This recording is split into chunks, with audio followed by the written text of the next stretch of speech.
Hi, thanks for joining me. Gary Zacharias with the Apologist bookshelf. I'm going to take a second look at Tim Keller's book, Walking with God Through Pain and Suffering. So I did one previously, one chapter, and I want to look at chapter 4 today. It's called The Problem of Evil. And of course, the idea is if there's a good God and he's all-powerful, why in the world is there so much evil and suffering in this world? Now, he says actually Christianity has a problem with evil, of course, but so does every other worldview. And he says actually Christianity does quite well if you compare it to the alternative. So this chapter looks at the philosophical perspective of suffering. And he said, the argument from evil never had popular appeal until after the Enlightenment. And things changed at that time when Western people came to see God as more remote and that the world was understandable through reason. And so people got more confident. They said, yeah, we can figure this out. We'll take care of it. But he said the odd thing is that modern people are more prone to conclude if they can see no good reason for suffering, using their rationality, if they can't think of a good reason, then God can't have any reason for it either. So the idea is, well, hey, if evil doesn't make sense to me or to us as a human race, well, then evil just doesn't make sense.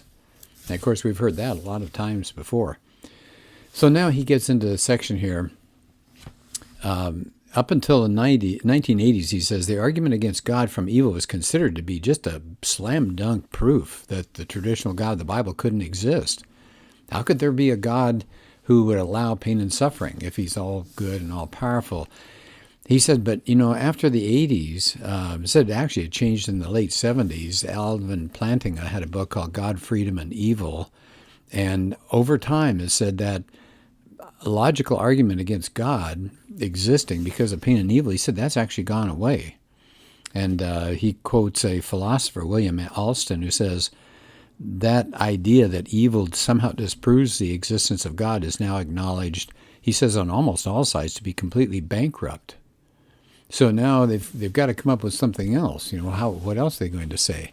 So Keller now takes on a section of this chapter to deal with something called theodicy, which is trying to justify God's ways to humans. And so obviously it's answering the question why. In this case, why is there so much evil and suffering? He said one answer that's been around for quite a while is that this is a world of soul-making. In other words, we struggle against terrible things, but it makes us better as individuals.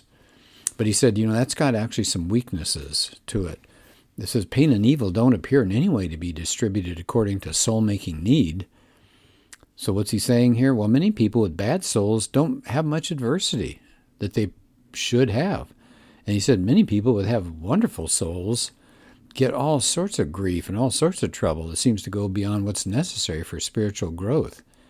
He says also this idea of soul-making, it doesn't really account for the suffering of little children or infants who die in pain or even for the suffering of animals. So he said there's a more prominent theodicy, another explanation for the existence of evil, is called the free will argument. So here's how it works. God created us, and he didn't want us to be robots or animals of instinct, but to be free and rational agents to be able to choose and to be able to love. So our free will that God gave us can be used to turn to God and praise him, but it can be abused, and that's where evil comes from. So God is not the author of evil. He allowed it to achieve some greater good for human freedom. He values freedom so much. He said this is a very popular theodicy, an argument for why there's evil and suffering. He said it sounds plausible to people who live in the Western world. But he said there are two problems with this one, just like there was with the other one about the soul-making idea. So he says the first problem with this free will argument, he says that only explains a certain category of evil. So it addresses moral evil, but what about natural evil? People that are swept away in floods, and you've got tornadoes, you've got hurricanes, you've got earthquakes and things like this. And he said there's a second problem as well. He said he thinks this one's even more formidable. He said, is it true that God could not create free people, free agents capable of love without making them also capable of evil? I mean, God has free will, but he's not capable of doing wrong. Why couldn't there be some other beings like that? So he said, there's a final question. He said, it assumes that despite all the horrors and the evils that we've seen throughout history, just having the freedom of choice is worth it. And Keller says, but is it? Why couldn't God have shown Adam and Eve some kind of movie of all the terrible things that would come to them if they ate of the tree? He could have scared them maybe and kept them from doing that. So he says, if God has good reasons for allowing pain and misery, they have to go beyond freedom of choice. He says there are other theodicies too, that, for example, this is a world of natural order, natural laws. If we break these laws, they're going to rebound on us. So like the law of gravity, if we drive a car off the edge of a canyon, down into the canyon, we're going to suffer as a result of that. He said, but suffering doesn't really happen in an orderly way. He said if people only got hurt when they did something stupid like jumping off a cliff, that would seem fair.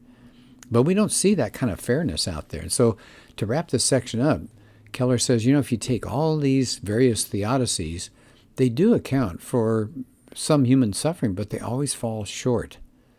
And he even quotes Alvin Plantinga, who said, I must say that most attempts to explain why God permits evil strike me as tepid, shallow, and ultimately frivolous. Wow, ouch. Because I've done a talk on the problem of evil and suffering, and I've used some of these arguments. So that kind of pinches when I hear that. And so Keller says this, it's futile to assume that any human mind could comprehend all the reasons God might have for any instance of pain and sorrow, let alone for all evil. And I do mention that in my talk as well, that we're so limited in our knowledge and God is so infinite, it's awfully hard for us to figure out a reason, but certainly God could have one. He said, actually, Christian thinkers have turned away from trying to seek a huge answer. He said, actually, all they're trying to do now, good Christian thinkers, are to mount a defense, which just seeks to prove that the argument against God from evil fails, and that in making a theodicy, then the burden of proof is upon the believer. It's upon the Christian. But on a defense, the burden of proof, why is there a God if there's evil? The burden of proof is upon the skeptic. Okay, so on the surface, he says that if you say there's a good, omnipotent God, and there's evil in the world, those two statements, they're not a contradiction. He said it's up to the skeptic to make a case that they actually do contradict each other. So the skeptic has to come up with an argument so convincing that the listener says, oh, okay, now I see. If evil exists, God cannot, or is at least not likely to exist. But he said people are not able to make a good case for that. So he said there really isn't a contradiction between the existence of God and the existence of evil. The skeptic would have to somehow come up that said God could not possibly have any reasons. That's hard to prove that. In fact, we often know, Keller says, that suffering in people's lives sometimes brings about greater goods. Doctors, for example, they'll do painful things on patients, and it'll bring about their healing. Parents punish bad behavior. So there are cases where we allow suffering in somebody's life to bring about a greater good. And he said there's another assumption here going on. If I can't see any reasons God might have for permitting that evil, then probably he doesn't have any. But he said that premise is false. That premise is false. So the rejoinder to the skeptic is this. If God is infinitely knowledgeable, and that's what we think God is, infinitely knowledgeable, why couldn't he have morally sufficient reasons for allowing evil that you can't think of? And I agree. I think that's a really powerful way to argue that. Just because you can't think of a reason, why wouldn't God have a reason? So to insist that we know as much about life and history as all-powerful God is a logical fallacy, and it's certainly an egotistical thing to say as well. Keller says this, and I think this is a really interesting comment. If you have a God infinite and powerful enough for you to be angry at for allowing evil, then you must at the same time have a God infinite enough to have sufficient reasons for allowing that evil. Let me say that one again, because I think that wraps us up really well in this section. If you believe, and we do as Christians, that God is infinite and he's powerful, and yet there's evil, so we get angry at him. But if we get angry at him, then we must also have a God infinite and is big to have sufficient reasons that we don't understand, we don't know. So he says the idea that because we can't think of something, God cannot think of it either is more than a fallacy. He said that's a mark of arrogance and pride and faith in your own mind. Yeah, I think that's a good point. Okay, then he has a section in here called, subtitled the boomerang effect. He says there's an assumption in the minds of a lot of people that say, well, suffering weakens the faith of people. And the assumption is if God has failed to do the right thing, right, somehow it's God's fault, and we've gone through some terrible times. When we say something like, I can't believe in a God who would allow this, we're saying that somehow it's God's fault. He's complicit in this evil. He says, but that creates a problem for the skeptic who disbelieves in God. It's inarguable that human beings have moral feelings, no doubt about that. But if there's no God, where do these moral instincts and feelings come from? Evolution? He said, well, that may account for moral feelings, but it can't account for moral obligation. What does he mean by that? Well, what right do you have, he says, to tell people they're obliged to stop certain behaviors if their feelings tell them they're okay, but you feel they're wrong? Where do you come up with a standard where your moral feelings are judged as true, but others are as false? In other words, how can you say to somebody, hey, what you just did was evil, but they may have different feelings? They'll say, well, that's just your view.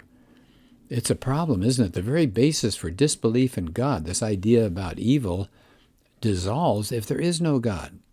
So he says the ground on which you make your objection vanishes under your feet. And he mentions C.S. Lewis, who had thought the same thing. Lewis had rejected the existence of God because he thought that logical argument about evil existing worked against God. But then he came to realize, oh, wait a minute, I've got the problem. Because I'm aware of moral evil, it's an actual argument for the existence of God, not against it. So what did Lewis say? He said, well, his objection to the existence of God was that he could see no moral standard behind the world. It was just random and evil. But if there's no God, there's no evil. It's just a private feeling. So kind of interesting, isn't it?